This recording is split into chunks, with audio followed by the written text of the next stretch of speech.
In this video, we will see about Java program for creating various column size for each row in an array.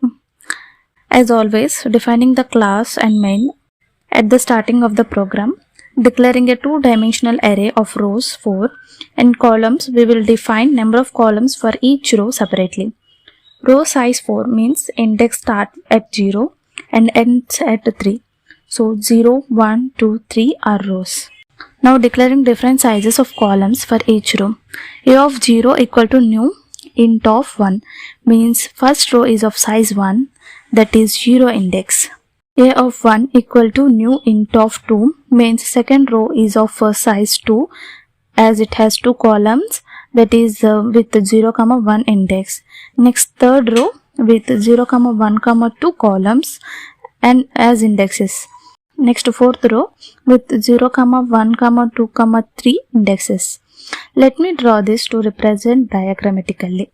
First row has one column, second row has two columns, third row has three columns, fourth row has four columns.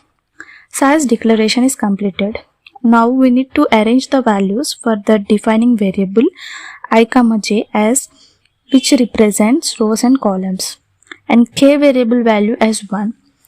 As we already defined the size of row as 4, giving the same value for I in for loop, and for j giving I plus 1 value as maximum value.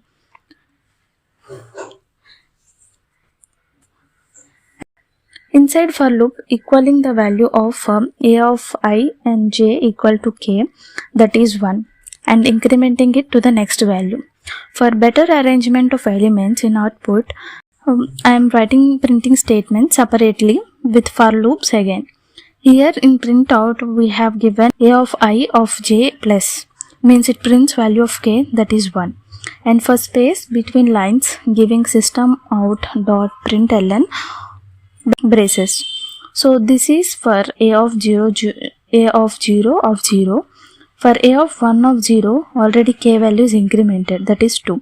So it equals to a of 1 of 0 equal to 2, and increments to the value 3 and but prints 2 as a of 1 and 0 is already equal to 2. Same process repeats till a of 3 equal to 10. Here a of 3 means row size of 4 and column size is also of 4. After that loop completes and terminates. You can see the output clearly here with proper arrangement. 1 of row 1, 2, 3 of row 2, 4, 5, 6 of row 3, 7, 8, 9, 10 of row 4.